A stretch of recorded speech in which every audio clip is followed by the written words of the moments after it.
গল্পকথন by Kallol চ্যানেলে আপনারা শুনছেন শীর্ষেন্দু মুখোপাধ্যায়ের উপন্যাস সিঁড়ি ভেঙে ভেঙে তৃতীয় পর্ব।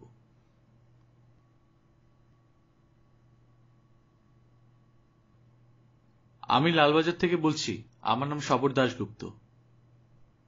লালবাজার? কি হয়েছে বলুন তো? কিছু হয়নি, আমি আপনার সঙ্গে একটু দেখা করতে চাই।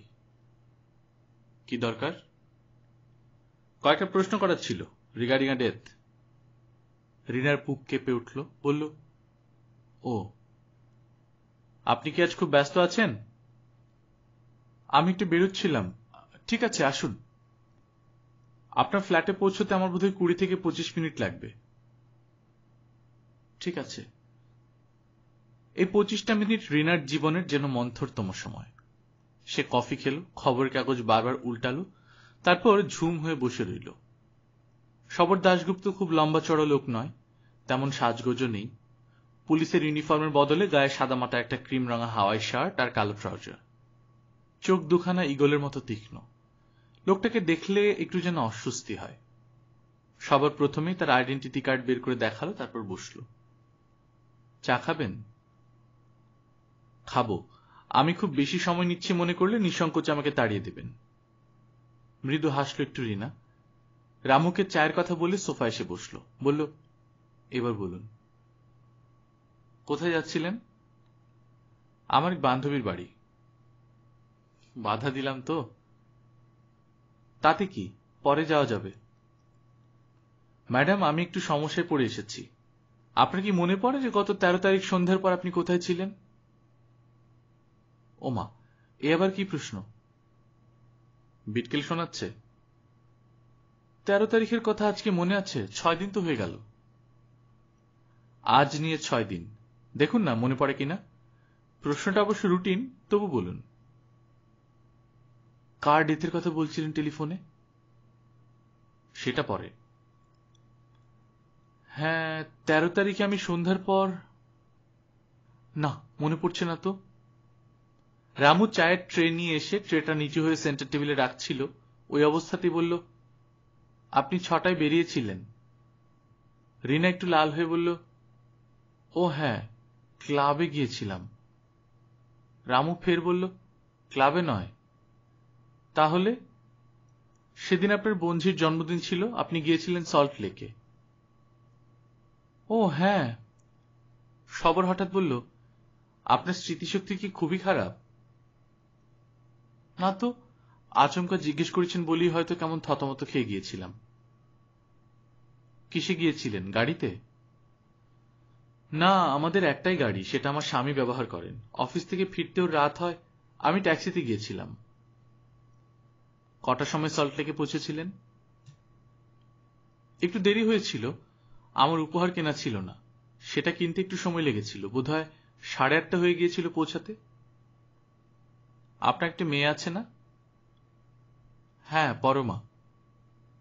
তার জন্মদিনের নেমন্তন্নে তাকে নিয়ে যাননি? ফের একটু থতমত খেল রিনা, তারপর বলল, না, ওর একটা ইম্পর্টেন্ট পরীক্ষা ছিল পরদিন, ও পড়ছিল। আপনার স্বামী বা ছেলে?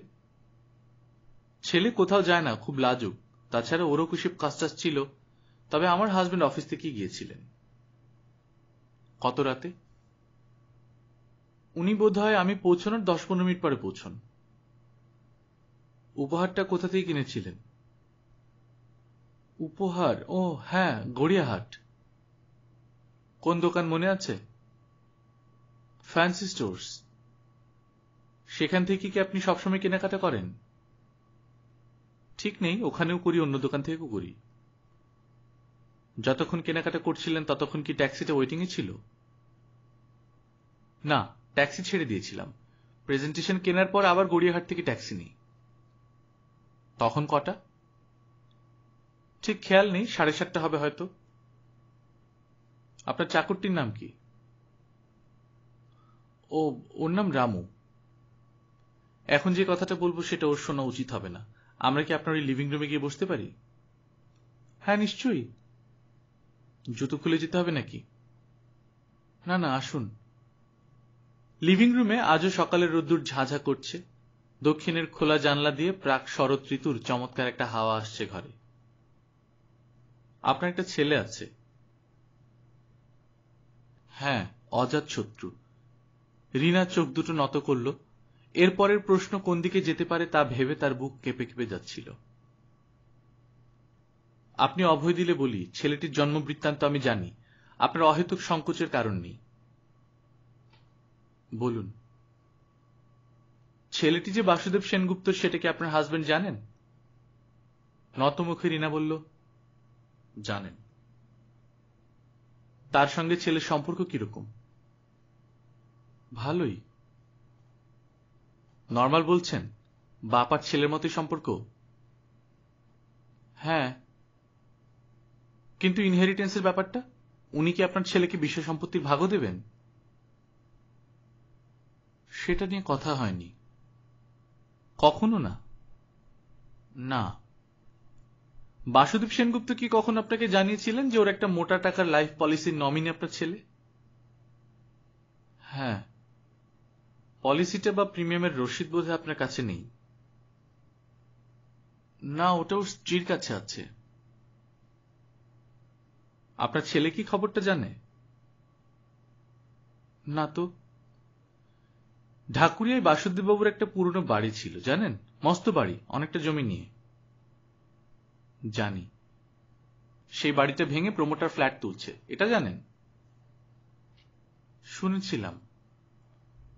সে বাড়ির দোতলা একটা 1300 স্কয়ার ফুটের ফ্ল্যাট অজাতশত্রু বসু নামে কাউকে অ্যালট করা আছে, এটা জানতেন? রিনা অবাক হয়ে মুখ তুলে বলল, জানতাম না তো। অজাতশত্রু বসু এখন বেশ সচ্ছল এক যুবক, অবশ্য যদি এলআইসির টাকাটা আদৌ সে পায়। রিনা উদ্বিগ্ন গলায় বলল, পাবে না কেন?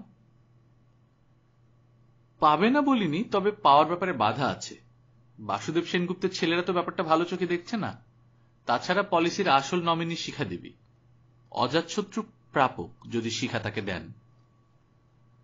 রিনা হঠাৎ খুব করুণ গলায় বলল, দেখুন, আমার তো কলঙ্কিত জীবন, সবাই জানে। আজ আমার লুকোবারও কিছু নেই, কিন্তু আমার জন্য অজু কেন বঞ্চিত হবে? বঞ্চনার কথা কেন বলছেন? অজাতশত্রু তো এখন সুখী আছে এখানে। রিনার চোখের জল লুকানোর চেষ্টা করল না, মাথা নেড়ে বলল, নেই নেই, সুখে নেই। কেন বলুন তো? শঙ্কর ওকে দু চোখে দেখতে পারে না। শঙ্কর পরিষ্কার বলে দিয়েছে ওর একটা পয়সাও অজু কখনো পাবে না। ওকে শঙ্কর ডিজোন করতে চায়। সবর কিছুক্ষণ রিনার আবেগ প্রশমিত হতে দিল, তারপর বলল, আপনার ছেলে কি জানে? কি জানার কথা বলছেন? ও যে বাসুদেব সেনগুপ্তের ছেলে। না, আমি কখন ওকে বলিনি।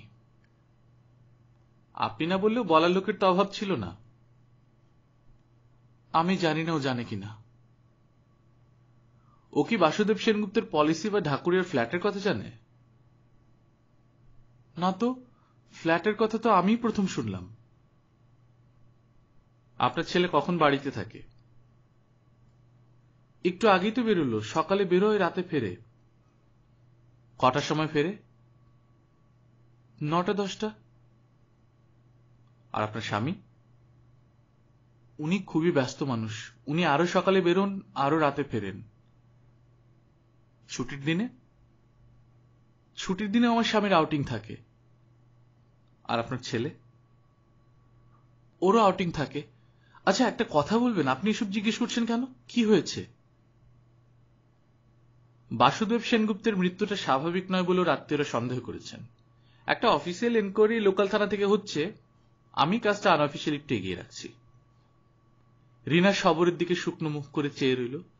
তার বুকের ভিতরে ঘনিয়ে উঠছে ভয় আর ভয়। গলাটা তার খুবই শুকিয়ে গেছে। একটু গলা খাকারি দিয়ে সে স্তিমিত গলায় বলল, কয়েকদিন আগে বাসুদেব যেদিন মারা যায়, তার পরদিন সকালের দিকে একজন আমাকে ফোন করে এই কথাটাই বলেছিল। সে তার নাম বলেনি। Anonymous call? হ্যাঁ। লোকটা এক্স্যাক্টলি কি বলেছিল মনে আছে? একটু ইয়ার্কির ভাব ছিল, বলছিল বাসুদেব নর্মালি মারা যাননি, তাকে খুন করা হয়েছে। লোকটা হয়তো সত্যি কথাই বলেছে। রিনা চোখ বুঝল, তারপর ধরা গলায় বলল, আপনি কি কাউকে সন্দেহ করছেন? সন্দেহই আমাদের ধর্ম, ম্যাডাম। কাকে সন্দেহ করছেন? সবাইকেই। কনসার্ন কেউই সন্দেহের বাইরে নয়। 13 তারিখে আপনি সল্টলেক থেকে আপনার স্বামীর গাড়িতেই তো ফিরে আসেন, তাই না? হ্যাঁ। গাড়ি চালাচ্ছিল কে? ড্রাইভার? না, সেদিন ড্রাইভার ছিল না, শঙ্কর গাড়ি চালাচ্ছিল। উনি কি স্টেডি ছিলেন? কেন থাকবেন না?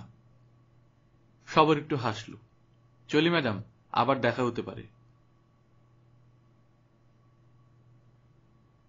মৃত্যুর মুখ থেকে ঘোষাল ফিরত না যদি না সবর ঝাঁপিয়ে পড়ত ডাক্তার এবং হাসপাতাল কর্তৃপক্ষের উপর। সামান্য অবহেলা, সামান্য দেখভাল এবং সময়োচিত ব্যবস্থার নড়চড় হলেই মারা পড়ত ঘোষাল। সবর সেটা হতে দেয়নি। 3 দিন বাদে ঘোষালের বেডের পাশে সকালে দাঁড়িয়েছিল সবর। কিরকম আছেন? দুর্বল গলায় নিস্তেজ ঘোষাল বলল, বাচ্চাটা বাঁচার মতো না হলে বেঁচে কি লাভ? বেঁচে থাকাটাই লাভ। আপনি মরলে যে আরো 2টো প্রাণী ভেসে যায়। সে আর কি করা যাবে? আমি বেঁচে থাকতেও কি যাবে না? ক্ষুদ্রং হৃদয় দৌর্বল্যং ত্যক্ততিষ্ঠ পরন্তপ। ঘোষাল মৃদু একটু হাসার চেষ্টা করল। গীতা নয় কেন? আমি রোজ পড়ি। তাতে জোর পান? পাই, খুব পাই। গীতা আমার চোখ খুলে দেয়, মাথা থেকে অনেক চিন্তার ভূত তাড়িয়ে দেয়। আগে পড়েছি কয়েকবার, আজকাল আর হয়ে ওঠে না। রোজ গীতা পড়ুন ঘোষাল বাবু, ইট উইল হেল্প। হতবা প্রাপ্তসি স্বর্গং জিত্তা বা ভক্ষসে মহিম তমরা দুত্তিষ্ঠ কন্তেয় যুদ্ধায় কৃত নিশ্চয়। যুদ্ধ? আমার যুদ্ধ শেষ হয়ে গেছে mister Dasgupta. I M A ruined man. ওরম মাঝে মাঝে মনে হয় আপনি রুইন্ড ম্যান নন, আপনি উইক ম্যান। আর সেটার কারণ আপনার অত্যধিক পুত্র স্নেহ। পুত্র স্নেহ কি দুর্বলতা? না, পুত্র স্নেহ কার নেই, কিন্তু তা থেকে অকারণ উদ্বেগ, অশান্তি, টেনশন হলে বুঝতে হবে আপনি শক্ত মানুষ নন, অবসেসড। ওরা যদি আমার ছেলেকে মেরে ফেলতো কি হতো তাহলে বলুন? তার চেয়ে চাকরি যাওয়াটা ভালো। আপনি কেসটা ঝেড়ে ফেললেন, আপনার ছেলেও বেঁচে গেল। কেমন তো? এরপর বলুন, এইসব ক্রিমিনালরা যদি টিকে থাকে তাহলে আরো কতজনের ছেলে বিপন্ন হবে? আপনার পর যে অফিসার কেসটা হাতে পাবে তারা হয়তো ছেলে মেয়ে আছে, তাকেও ওরা হয়তো ওরকম হুমকি দেবে। তার মানে কি আমরা সবাই একে একে হাত গুটিয়ে দেব? আপনি লজিকের কথা বলছেন।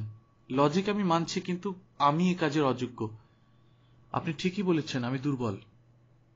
ঘোষাল বাবু, বিপদ কি একবার আসে? কিছু মনে করবেন না। আপনি আজ নয় চাকরি ছাড়লেন, কিন্তু কাল যদি আরেকটা গ্যাং আপনার ছেলেকে কিডন্যাপ করে মুক্তিপণ চায় তখন কি করবেন? হ্যাঁ বলে বড় বড় চোখ করে ঘোষাল তাকালো। এরকম তো হতে পারে। পারেই তো। আর এইসব টেনশনের জন্যই তো আমি মরতে চেয়েছিলাম। বেঁচে থাকার যোগ্যতাই আমার নেই।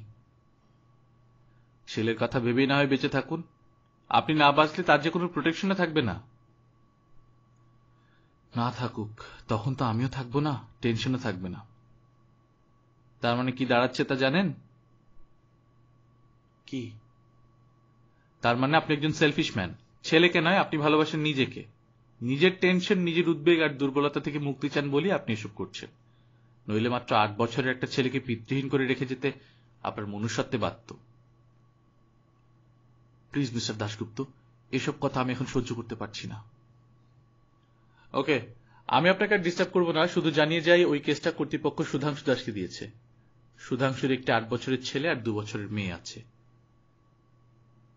ও, আরেকটা কথা, আপনার রেজিগনেশন লেটারটা আমি সরিয়ে নিয়েছি।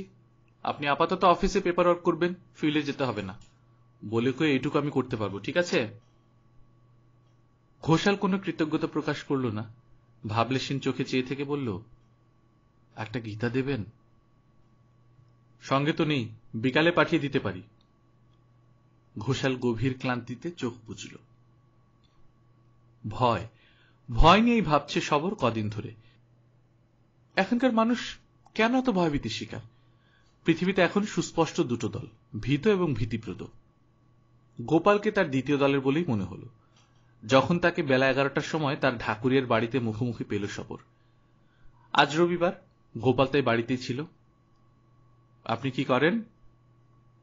আমার ফ্রিজ আর এয়ার কন্ডিশন সারের একটা ব্যবসা আছে ল্যান্সডাউনে। এ বাড়ি কি আপনার নিজের? না মশাই, ভাড়া বাড়ি। নিজস্ব কিছু নেই? নেই বলি কি করে, হালতুর দিকে ইন্টেরিয়রে 2 কাঠা জমি কিনেছি। কাকা তো আমাদের পথে বসিয়েই গেছে, জানেন তো? খানিকটা জানি। আমাদের এজমালি বাড়ি, কাকা নিজের নামে করেছিল, কথা ছিল পরে সকলের নামেই দলিল হবে। টালবাহানা করেছিলেনই, শেষে 2.5 লাখ টাকার ফ্যাকড়া তুলে আমাদের অন্যায়ভাবে বঞ্চিত করলেন। কি ফল হলো বলুন তো? নিজেই তো টেসে গেলেন। মামলা করেছিলেন আপনারা? করে কি লাভ? ওর নামে দলিল, মামলা করলে উকিলের পকেট ভরত, আর কিছু হতো না। ঝগড়াঝাটি হয়েছিল? হবে না? একটা জোচ্চোর লোক সব গাপ করে নেবে, আমরা চুপ করে বসে থাকবো? আপনি কি কখনো ওকে খুনের হুমকি দিয়েছিলেন? দেখুন মশাই, ওরকম পরিস্থিতি হলে হুমকি আপনিও দিতেন। প্রমোটারকে যখন কাকা বাড়িটা দিয়ে দিলেন, তখন আমরা গিয়ে বললাম, কাকা আমাদের তো পথেই বসালেন, এবার প্রমোটারকে অন্তত বলুন যাতে আমাদের 2টো ফ্ল্যাট দেয়। উনি এমন চেঁচামেচি করতে লাগলেন যেন বাড়িতে ডাকাত পড়েছে। কার রক্ত ঠান্ডা থাকে বলুন? আমরা আবার বরিশালের বাঙাল, রক্ত একটু গরম। আমি তখন বলেছিলাম, আপনার লাশ নামানোর ব্যবস্থা করছি, দাঁড়ান। উনি তখন কি করলেন? উনি একটা লাঠি নিয়ে তেড়ে এসেছিলেন, সঙ্গে অকথ্য গালাগাল। হুমকিতে টলার পাত্র তো ছিলেন না। উনি যেদিন মারা যান সেদিন আপনি ওর ফ্ল্যাটে গিয়েছিলেন? যাব না কেন, শত হলেও কাকা তো। বাবাকেও বঞ্চিত করেছিলেন, কিন্তু বাবা কেঁদে কেটে একসা। আপনারা কি পুরনো দাবি আবার তুলবেন? তুলে খুব একটা লাভ হবে না, তবে কাকিমা লোক ভালো, উনি আমাকে দেখা করতে বলেছেন, হয়তো কিছু কম্পেনসেট করতে চান। 13 তারিখে, অর্থাৎ বাসুদেববাবু যেদিন মারা যান সেদিন সন্ধ্যে 6:30 থেকে 7:30টার মধ্যে আপনি কোথায় ছিলেন? গোপাল একটু হা করে চেয়ে থেকে বলে, কেন বলুন তো? আপনি কি মনে করতে পারবেন? সন্ধ্যাবেলা আমি তো দোকানেই থাকি, কাজকর্ম থাকে, অনেক রাত অব্দি দোকানেই থাকতে হয়। সেদিনও ছিলেন? হ্যাঁ। ঠিক মনে আছে? আছে। আপনার দোকানে কতজন কর্মচারী? 3 জন। তারাও সেদিন সন্ধ্যাবেলা ছিল? ওরা তো 6টার মধ্যে চলে যায়, বেশি রাত পর্যন্ত আমি একাই থাকি। আপনি কি ড্রিঙ্ক করেন? গোপাল হাসল। আমরা মিষ্টি মানুষ, খাটতে পিটতে হয়, একটু একটু খাই। সেদিন কটা অব্দি দোকানে ছিলেন? 11টা হবে। আপনার গাড়ি আছে? স্কুটার আছে। আপনি কি জানেন যে আপনার কাকার মৃত্যুটা একটু অস্বাভাবিক? জানি, লিফট খারাপ ছিল বলে সিঁড়ি বেয়ে উঠতে গিয়ে হার্ট অ্যাটাক হয়। ঠিক কথা, কিন্তু খোঁজ নিয়ে জানা গেছে সেদিন লিফট খারাপ ছিল না। তাহলে কে ওটা সাজিয়েছিল যাতে বাসুদেব বাবুকে বাধ্য হয়ে সিঁড়ি বেয়ে উঠতে হয়? গোপাল স্পষ্টতে অস্বস্তিতে পড়ে বলল, আমি ঠিক বুঝতে পারছি না, তার মানে কি কাকাকে খুন করা হয়েছে? সেরকমই সন্দেহ। সর্বনাশ, আপনি কি সেজন্যই জেরা করছেন? হ্যাঁ, তবে ঘাবড়াবেন না, এটা রুটিন প্রসিডিউর। গোপাল ভয় পেল কিনা বোঝা গেল না, তবু বলল, লাশ নামানোর হুমকিটার কথা ভেবেই কি সন্দেহ করছেন আমাকে? ওরম হুমকি তো লোকে রেগে গেলে কতই দেয়। হ্যাঁ, সেটা আমরা জানি। আরেকটা প্রশ্ন। বলুন। আপনার কাকার একটা অবৈধ ছেলে আছে, জানেন? জানি, আরো থাকতে পারে। তার মানে? কাকা উমেনেজার ছিলেন, বহু মহিলার সঙ্গে সম্পর্ক ছিল, সুতরাং আরো 2-1টা থাকা বিচিত্র নয়। আপনি কি এরকম আরো কোনো ছেলে মেয়ের কথা জানেন? না, আন্দাজে বলছি। আন্দাজটা উজ্জ্ব রাখবেন, একজনের কথা তো জানেন। হ্যাঁ, অজাতশত্রু বসু। কাকা ঢাকুরিয়ার বাড়িতে তার নামে একটা ফ্ল্যাট দিয়েছেন, শুনছি একটা মোটা টাকার পলিসির নমিনি করে গেছেন। ছেলেটিকে আপনি চেনেন? না মশাই, খেয়ে দেয়ে কাজ নেই, কাকার অবৈধ ছেলের খোঁজ করব। আপনি কি শুনেছেন যে আপনার কাকার শ্রাদ্ধ তার ছেলেরা করতে রাজি হচ্ছে না? তাও জানি, আমি পরশুদিনই তো কাকিমার কাছে গিয়েছিলাম, উনি খুব কান্নাকাটি করলেন। আমরা ভাবছি অর্ক আর বুদ্ধ যদি না করে তাহলে আমি কালীঘাটে গিয়ে করে আসব। আমার বাবা আমাকে বলেছেন শ্রাদ্ধ না করাটা ঠিক হচ্ছে না। বাসুদেব বাবুর সঙ্গে আপনার শেষ দেখা কবে হয়েছিল? মাস 3-4 আগে বোধ হয়। তখন কি কথাবার্তা হয়েছিল? কি আর হবে, কাকার সঙ্গে আমার সম্পর্ক তো মধুর ছিল না। আপনার দোকানের কর্মচারীরা কতদিনের পুরনো? কেন বলুন তো? বলুন না। বেশ পুরনো, বছর দশেক তো হবেই। তারা বিশ্বাসী? হ্যাঁ। আপনার আর্থিক অবস্থা কিরকম? মোটামুটি চলে যায় আর কি। কাকার মৃত্যুতে আপনি কোনোভাবে কি লাভবান হয়েছেন? না মশাই, আর কোনো আশা নেই। এই যে বললেন কাকিমা কম্পেনসেট করতে চান, কাকার মৃত্যুতে তো সেটাই আপনার লাভ।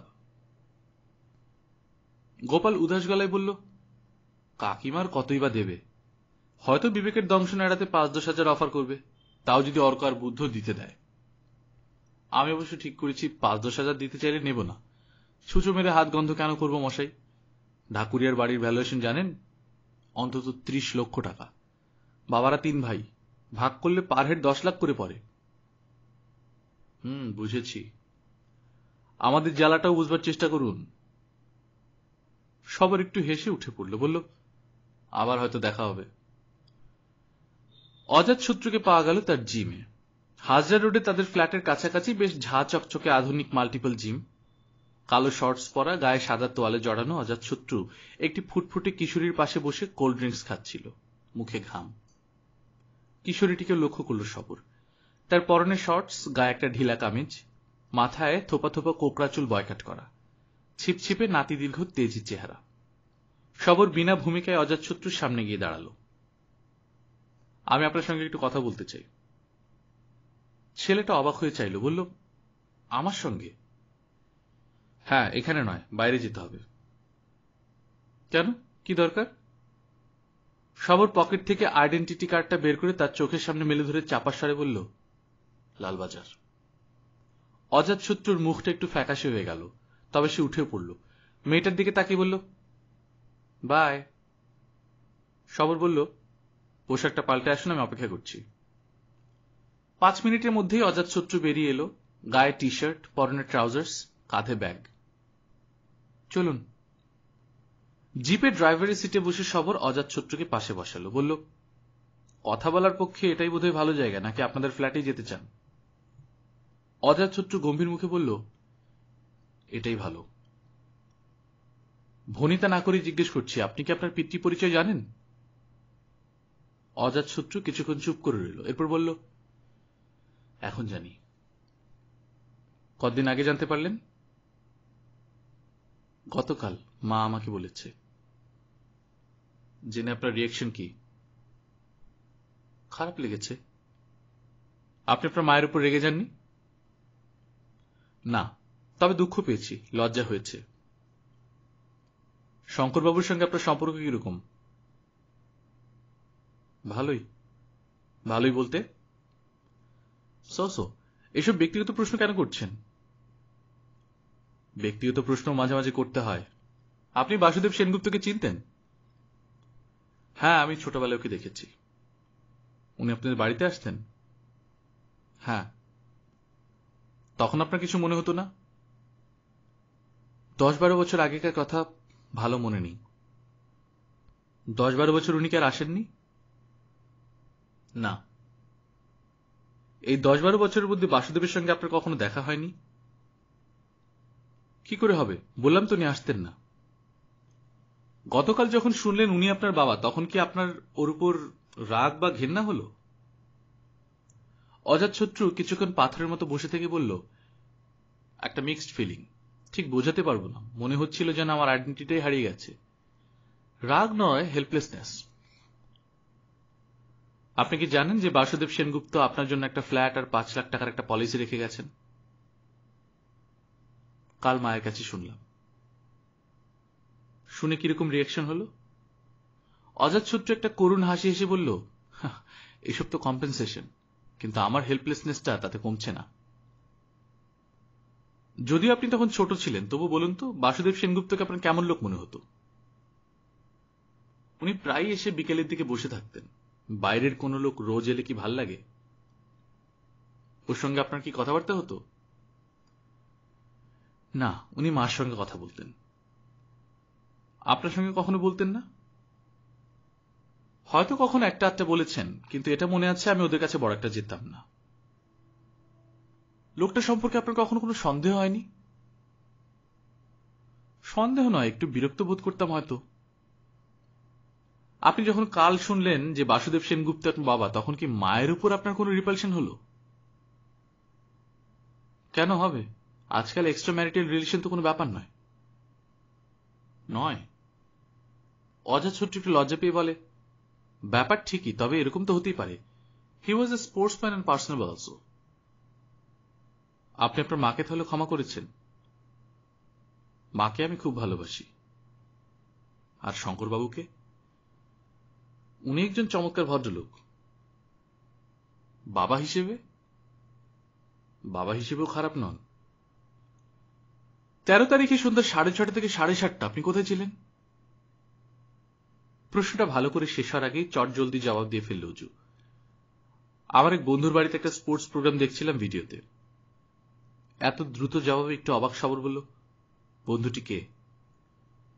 মান্ডবী ঘোষ, উডবার্ন পার্কে থাকে। ওই যে মেয়েটির সঙ্গে একটু কথা বলছিলাম। ওদের বাড়িতে আর কে কে থাকে? মা, বাবা। আর কেউ নয়? না। ওই দিন ওর মা বাবা বাড়িতে ছিলেন? না, ওরা বেরিয়েছিলেন। তাহলে বাড়িতে ছিলেন শুধু আপনি আর মান্ডবী? হ্যাঁ, উইয়ার্ড চান্স। বাড়িতে কোথাও কাজের লোকটুক নেই? আছে, তবে সব ঠিকে, সন্ধ্যার আগেই চলে যায়।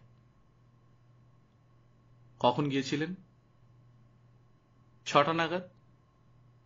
কটা অবধি ছিলেন? 8টা। আপনাকে কেউ ও বাড়িতে ঢুকতে বা বেরোতে দেখেছে? তা কি করে বলবো। বাড়ি না ফ্ল্যাট? বাড়ি বলতে পারেন। দোতলা একটা বাড়ির গ্রাউন্ড ফ্লোরটা নিয়ে ওরা থাকে। দোতলায় কারা আছে? সাম সিন্ধি পিপল। বাড়িটা কি মান্ডবীদের? না, ওরা ভাড়া থাকে, অনেক দিনের পুরনো ভাড়াটে। মান্ডবীর ভাই বোন নেই? না, she is the only child. সবার একটু হাসলো, তারপর বলল, আপনি কি জানেন বাসুদেব বাবু কিভাবে মারা গেছেন? শুনেছি। কি শুনেছেন? মৃত্যুটা স্বাভাবিকভাবে হয়নি। হ্যাঁ, ওর হার্ট খারাপ ছিল, লিফট খারাপ বলে উনি সিঁড়ি ভেঙে উঠছিলেন। মা সব বলেছে। Your after that man. Man, women নয়। ছেলেটা কাজ ঝাঁকিয়ে বলল, মেয়েরা কি ওসব করে? কে জানে, আমার পুলিশ অভিজ্ঞতা কিন্তু অন্য কথা বলে। হতে পারে, মেবি আ উমেন।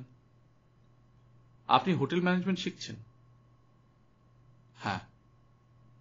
প্রসপেক্ট কিরকম? বুঝতে পারছি না, সব লাইনেই তো ভিড়। তাহলে পড়ছেন কেন? কি করব? একটা কিছু করার চেষ্টা তো করতে হবে। আপনার কি অন্য কিছু করার ইচ্ছা?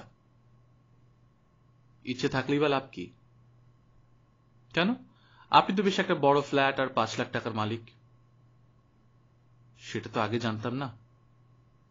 জানতেন না? না, কি করে জানবো? It's an outrageous question. Forget it. আপনি তো খেলাধুলা করেন বলে শুনেছি। করি। কোন club? Sporting United. Ajit Ghosh বলে কাউকে চেনেন? না, সে কে? ঢাকুরিয়ার যে বাড়িতে আপনার নামে বাসুদেব সেনগুপ্ত একটা ফ্ল্যাট রেখে গেছেন, সেই বাড়ির প্রমোটার। না, চিনি না। ফ্ল্যাটের কথা তো কালই জানলাম। অজিতবাবু কিন্তু অন্য কথা বলেন। তার মানে? অজিতবাবু বলেছেন আপনি সেই ফ্ল্যাটের কনস্ট্রাকশন দেখতে গত 1 বছরে বেশ কয়েকবার সেখানে গেছেন। ইনফ্যাক্ট আপনার ডিরেকশন অনুযায়ী ফ্ল্যাটের ভেতরকার কিছু অল্টারেশনও হয়েছে। অজাতশত্রু বজ্রাহতের মতো কিছুক্ষণ বসে রইল, জবাব দিতে পারল না। অজিতবাবুর সঙ্গে আপনার পরিচয় করিয়ে দিয়েছিলেন আপনার বায়োলজিক্যাল ফাদার বাসুদেব সেনগুপ্ত। অজাতশত্রু এবারও চুপ, মুখটা নোয়ানো। সবার একটা শ্বাস ফেলে বলল, এসব লুকিয়ে কোনো লাভ আছে কি অজাতশত্রু বাবু? অজু ধীরে ধীরে মুখটা তুলে সবার দিকে ফিরে বলল, আমাকে ক্ষমা করবেন, লজ্জা আর সংকোচের বশে আমি কথাটা গোপন করেছিলাম। নাও out with the facts please. আমি যখন স্কুলে ক্লাস 8-9-এ পড়ি তখনই একদিন আমার সঙ্গে স্কুলের বাইরে দেখা করেন। আমি ওকে চিনতাম, কিন্তু বাবা বলে জানতাম না। সেদিন আমাকে একটা ভালো রেস্টুরেন্টে নিয়ে খাওয়ালেন, তারপর আমাকে একটু রেখে ঢেকে ওর সঙ্গে আমার সম্পর্কের কথা জানালেন। উনি বলেছিলেন আমি ওরই ছেলে, তবে আমাকে উনি অনেকটা দত্তক হিসেবে শঙ্কর বসু আর রীনা বসুর কাছে দিয়েছেন। কথাটা আপনি বিশ্বাস করেছিলেন? না, কারণ ছেলেবেলা থেকে আমার সন্দেহ ছিল উনি আমার মায়ের সঙ্গে ইনভলভড। আরো আশ্চর্যের কথা, উনি বলার আগে থেকে কিন্তু আমার প্রায়ই এই সন্দেহ হয়েছে যে আমি ওরই সন্তান। কিভাবে সন্দেহটা হলো? আমার বাবা অর্থাৎ শঙ্কর বসুর আমার প্রতি আচরণ থেকে। তাছাড়া আমি ওদের কথাবার্তা কিছু কিছু ওভারিয়ারও করতাম। সোজা কথা, ব্যাপারটা আমার কাছে গোপন ছিল না। তাই উনি যখন কথাটা বললেন আমি একটু অবাক হইনি। তারপর কি হলো? উনি মাঝে মধ্যে আমার সঙ্গে দেখা করতেন। আমি খেলাধুলায় ভালো বলে নানাভাবে ইন্সপায়ার করেছেন। ক্লাবে ভর্তি হওয়ার ব্যাপারে সাহায্য করেছেন।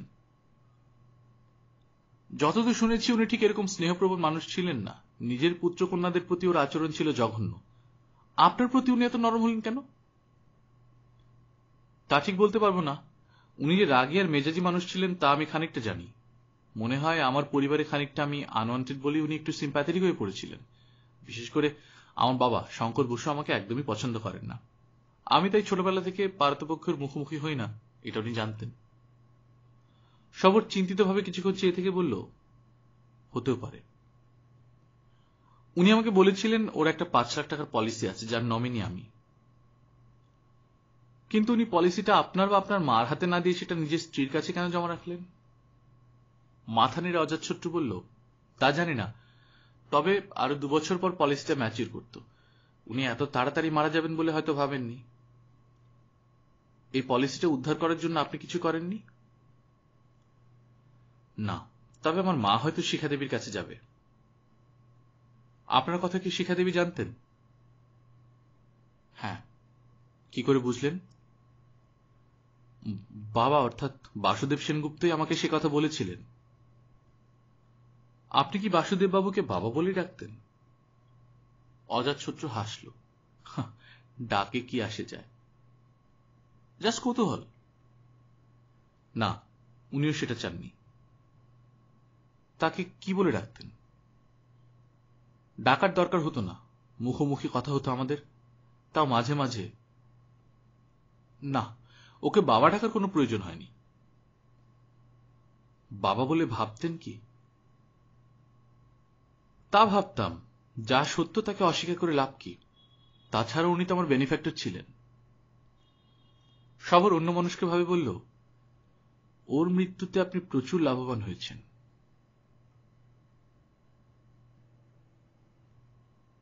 আমি রিনা। শিখা বিহ্বল চোখে কিছুক্ষণ চেয়ে থেকে বললেন, বাহ, তুমি দেখতে বেশ সুন্দর তো, এখন আরেকবার বিয়ে দিয়ে আনা যায়। আপনি কি কিছু কম সুন্দর? লক্ষ্মী প্রতিমার মতো মুখ। আমি কি আপনাকে একটা প্রণাম করতে পারি? তুমি কেন এসেছ আমি জানি, প্রণাম করতে হবে না, বসো। রিনা বসল, মাথাটা উদ্ভ্রান্ত, বুকের ভেতর একটু গুড়গুড়। হয়তো অপমানিত হতে হবে, হয়তো উনি বের করে দেবেন। শিখা প্রায় নিষ্পলক চোখে তাকে দেখলেন কিছুক্ষণ, তারপর মৃদুস্বরে বললেন, লজ্জা পাচ্ছ? রিনা মুখ নত করে বলার মতো কিছু খুঁজে না পেয়ে বলল, উনি আপনার খুব প্রশংসা করতেন। শিখা মৃদু একটু হেসে বললেন, তাই নাকি? আমার আবার কিসের প্রশংসা?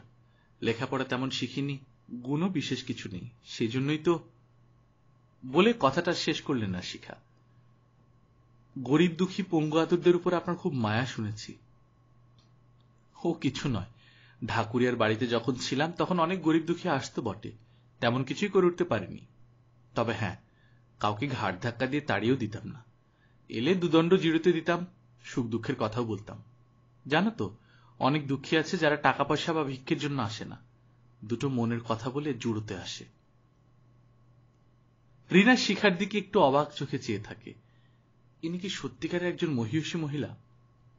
শিখা একটা সুস্পষ্ট দীর্ঘশ্বাস ফেলে বললেন, 8 তলার ফ্ল্যাটে এসে দেখো কেমন বাক্সবন্দী হয়ে গেছি। কোন দুঃখী আতুর কি এখানে আসতে পারে? আমার একদম ইচ্ছে ছিল না, উনি জোর করে নিয়ে এলেন। সারাদিন আমার যে কি একা লাগে তা তোমাকে বোঝাতে পারবো না। সারাদিন লোকজন না দেখে হাঁপিয়ে পড়ি। রিনার বিস্ময় বাড়ছিল। সে এরই স্বামীকে একদা কেড়ে নিয়েছিল, প্রায় গর্ভে ধারণ করেছিল তার সন্তান। সে এসেছে 5 লাখ টাকার দাবি নিয়ে, তবু এই মহিলা তার সঙ্গে এমন বন্ধুর মতো কথা বলছেন কি করে? শিখা বললেন, আমি তো নিজের কথাই বলে যাচ্ছি, এবার তোমার কথা বলো। রিনা মাথা নিচু করে বলল, আমার তো বলার কিছু নেই, আমি শুধু আপনাকে দেখতে এসেছি। আমাকে দেখতে এসেছ? আমাকে দেখার কিছু নেই, তোমার কথা বলো। আমার তো আপনার মতো কোনো গুণ নেই, বরং আমার অনেক দোষ, অনেক পাপ। শিখে একটু চুপ করে রইলেন, তারপর খুব ধীর স্বরে চাপা গলায় বললেন, তুমি আমার সতীন হলে এক কথা ছিল, কিন্তু তা তো নয় ভাই। জানি এ যুগে মেয়েরা অনেক কিছু মানতে চায় না, কিন্তু সেটা কি ভালো? এখন মনে হয় ভালো নয়। এখন মনে মনে কত কষ্ট পাচ্ছ তুমি, তোমার জন্য আমার মায়া হচ্ছে। মনের কষ্টের মতো কষ্ট নেই। এসব মায়া ভরা কথায় রিনার চোখে জল আসছিল। সে মুখ তুলে শিখার দিকে চাইতে পারছিল না। শিখা খুব নরম গলায় বলল, উনি মারা যাওয়ার পর তুমি কি তোমার ছেলেটাকে অসহ্য পালন করিয়েছ? রিনা মাথা নেড়ে মৃদুস্বরে বলল, না, ও তো সম্পর্কটা জানতো না, তাই সাহস পায়নি। তবে কয়েকদিন নিরামিষ খেয়েছিল। আমি কিন্তু ওসব খুব মানি। আমার বয়স 59, তুমি বয়সে আমার চেয়ে অনেক ছোট। তাছাড়া তুমি শুনেছি বড় লোকের বউ। তুমি কি আর অত আচার বিচার মানতে পারো? তবু তোমার কাছে আমার একটা অনুরোধ আছে, বলবো? বলুন। উনি যে ছেলের নামে লাইফ ইন্স্যুরেন্স পলিসিটা রেখে গেছেন, সেটার কথা জেনে আমার 2 ছেলে ক্ষেপে গেছে। এতটাই ক্ষেপেছে যে তারা ঠিক করেছে বাপের শ্রাদ্ধ করবে না। অনেক বুঝিয়েছি, চোখের জল ফেলেছি, কাজ হয়নি। ওদের ধনুক ভাঙাপন। একই তো বাপকে বিশেষ পছন্দ করতো না, তার উপর আবার এই ব্যাপার। ওরা না করলেও শ্রাদ্ধটা হয়তো আমিই করব। কিন্তু কি মনে হয় জানো, শ্রাদ্ধাধিকারী তো বড় ছেলে, নিদেন ছোট ছেলেও করতে পারে। তোমার ছেলেটাকে দিয়ে ওর শ্রাদ্ধ করাবে? আপনি যদি বলেন করাবো। বেশি আয়োজন করতে হবে না, লোকজন নেমন্তন্ন করার কথাই তো ওঠে না। যদি কালীঘাটে নিয়ে করাও তাহলেও হবে। একটা ছেলের হাতের জলটুকু যদি পান তাহলে অনেক। ঠিক আছে, করাবো। পলিসিটা তুমি নিয়ে যাও, কিন্তু টাকা আদায় করা খুব সহজ হবে না। ডেথ সার্টিফিকেটের কপি আরো কিসব যেন লাগবে, সেসবই অফিস থেকেই বলে দেবে। শুনেছি অনেক ঝামেলা। আমিও শুনেছি। শিখা উঠে ভেতরের ঘরে গেলেন। একটু বাদেই পলিসিটা এনে রিনার হাতে দিয়ে বললেন, উনি এটা আমাকে কেন দিয়েছিলেন জানো? যাতে তুমি একদিন আমার কাছে আসতে বাধ্য হও। উনি একটু অদ্ভুত মানুষ ছিলেন, তা তো জানোই। জানি। টাকাটা আদায় করো, তারপর ছেলেটাকে ভালোভাবে মানুষ করো। কেমন হয়েছে তোমার ছেলেটা? চুপচাপ থাকে, খেলাধুলো নিয়েই থাকে বেশি। বাপের মতোই। আমি কিন্তু এবার আপনাকে একটা প্রণাম করব। কেন, এখনই চলে যাবে? কিছু মুখে দেবে না? অন্তত একটু চা বা শরবত? না থাক, আপনাকে আর উঠতে হবে না। আমার কাজের লোক আছে, ভয় নেই। শিখা একজন মাঝবয়সী কাজের মেয়েকে ডাকলেন। সে এসে দাঁড়ালে বললেন, রোদে তেতে পুড়ে এসেছে, ওকে একটু ঘোলের শরবত দে। রিনা, তুমি ঠান্ডা খাও তো? খাই। তাহলে বরফ দিস বাতাসি, 1 টুকরো। রিনা পলিসি সার্টিফিকেটে তার ব্যাগে পুরল। কৃতজ্ঞতায় তার মনটা ভরে যাচ্ছিল। শিখা নরম গলায় বললেন, সম্পর্কটা শেষ করে দিও না, মাঝে মাঝে এসো, আমি তো একা থাকি। আসবো দিদি। ঘোলের শরবত এলো ঝকঝকে কাচের গ্লাসে। ঘোলের উপর সবুজ লেবু পাতার টুকরো ভেসে আছে, আর বরফের কুচি। চমৎকার স্বাদ। শিখা হঠাৎ বললেন, আমি শুনেছি তোমার বর তোমাকে খুব ভালোবাসেন। রিনা মাথাটা নোয়ালো। লজ্জা কিসের? স্বামীর ভালোবাসা যে পাচ্ছ সেটা ভগবানের দয়া বলে মনে করো। তোমার বর খুবই ভালো লোক বলতে হবে। হ্যাঁ, উনি ভীষণ ভালো। আমার স্বামী ভালোবাসতে জানতেন না, অন্যকে কষ্ট দিয়ে আনন্দ পেতেন। এ ধরনের লোককে হয়তো স্যাডিস্ট বলে না? তাই হয়তো হবে। সেজন্যই ওর সত্যিকারের নিজের লোক কেউ হলো না। ছেলেরা নয়, মেয়ে নয়, কেউ নয়, শুধু আমি ছিলাম। কষ্ট আমাকেও কিছু কম দেননি, কিন্তু আমার তো উপায় ছিল না। রিনা মুখ তুলতে পারছে না, ভয় হচ্ছিল যদি পুরনো কথা উঠে পড়ে। শিখা উদাস গলায় বললেন, এখন তো শুনছি ওর মৃত্যুটাও এমনি হয়নি। পুলিশ নানা রকম সন্দেহ করছে। কি জানি বাপু, সত্যিকারে কি হয়েছিল। ঘরের আবহাওয়াটা একটু ভারী হয়ে যাচ্ছিল। রিনার বসে থাকতে পারছে না, সে উসখুস করছিল। শিখা বললেন, উঠবে? এসো তাহলে। ওর ডেথ সার্টিফিকেটটার কপি দরকার হলে আমাকে জানিও, জেরক্স করে রাখবো। রিনা ঘাড় হেলিয়ে উঠে পড়ল। এত সহজে আর অল্প আয়াসে কাজ উদ্ধার হয়ে যাবে বলে সে ভাবেনি। সে সত্যিকারের শ্রদ্ধার সঙ্গে শিখাকে একটা প্রণাম করে বেরিয়ে এলো। বাসুদেব ভুল বলেনি, শিখা সত্যি খুব ভালো মহিলা। বাড়ি ফিরতে বেলা 1টা হয়ে গেল। রিনা এসি চালিয়ে বাইরের ঘরে বসে একটু জিরিয়ে নিচ্ছিল। পরমে এসে বলল, কোথায় গিয়েছিলে মা? তোমার একটা ফোন এসেছিল। কার ফোন? চিনি না, মোটা গলা, আমাকে অনেক কথা জিজ্ঞেস করছিল। কি কথা? প্রথমে জিজ্ঞেস করলো তুমি কোথায় গেছো, তারপর জিজ্ঞেস করলো আমি তোমাকে ভালোবাসি কিনা, বাপের সঙ্গে তোমার ঝগড়া হচ্ছে কিনা, তুমি কেমন মানুষ। ওমা, এসব আবার কি কথা? কে লোকটা? নাম বলেনি, তবে 1:30টার সময় আবার ফোন করবে। ঠিক আছে, তুমি স্নান করতে যাও। সামান্য নার্ভাস লাগছিল রিনার। এ হয়তো সেই লোকটাই যে আরো একদিন ফোন করেছিল। যেই হোক, লোকটা অনেক খবর রাখে। 1:30টা নয়, লোকটা ফোন করলো 2টোর পর। সেই ভারী মোটা গলা। মিসেস বোস? হ্যাঁ। আপনার মতো লাকি ওম্যান আমি আর দেখিনি, কংগ্রেচুলেশনস। তার মানে? এটা যে কলিযুগ তা আপনাকে দেখলেই বোঝা যায়। কলিযুগে যারা পাপ টাপ করে তাদেরই রমরমা। আপনি এত কিছু করে দিব্যি সুখে আছেন। শুনেছি আপনার ছেলেটির জন্য নাকি বাসুদেব সেনগুপ্ত 5 লাখ টাকা আর একটা ফ্ল্যাটের ব্যবস্থা করে গেছেন। মিসেস বোস, একেই বলে গাছের খাওয়া আর তলার কোড়নো। আপনি ভদ্রলোক নন। আগে না, ভদ্রলোক হলে আপনার সঙ্গে এসব রসালাপ করতে পারতাম কি? আমি ফোন ছাড়ছি।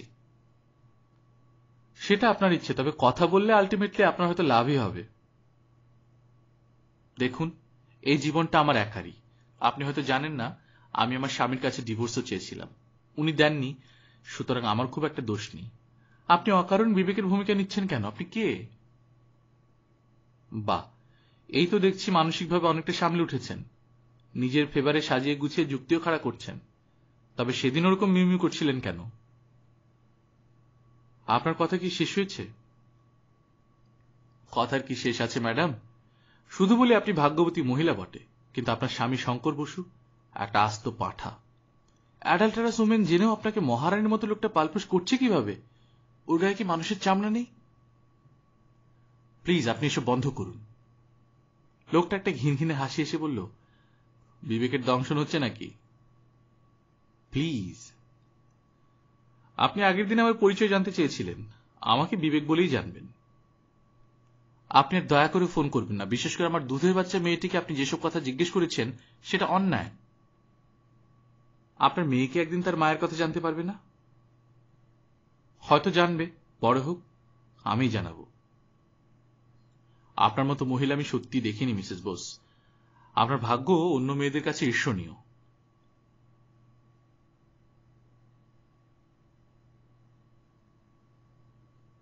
শুনছিলেন গল্পকথন বাই কল্লোল চ্যানেলে শীর্ষেন্দু মুখোপাধ্যায়ের উপন্যাস সিঁড়ি ভেঙে ভেঙে পর্ব 3। প্রতিবার যা বলি এখনো তাই বলছি, সাবস্ক্রাইব করুন, লাইক করুন, শেয়ার করুন, আর কি কি করতে হয় সব করে ফেলুন। অনলাইনে স্ট্রিম করে শুনুন। কমেন্টের রিপ্লাই আমি সবসময় চেষ্টা করি দেওয়ার। আমি অ্যাটলিস্ট এটুকু অ্যাসিওর করতে পারি যে আমি প্রত্যেকটা কমেন্ট পড়ি। সো আপনারা কমেন্ট করুন। আর হচ্ছে এই তো, বেশি বেশি করে বই পড়ুন। আমাকে ফেসবুক পেজে মেসেজ করলে আমি রিপ্লাই দিই। সো আপনারা চাইলে সেখানে কন্ট্যাক্ট করতে পারেন। আর ভালো থাকবেন। টাটা।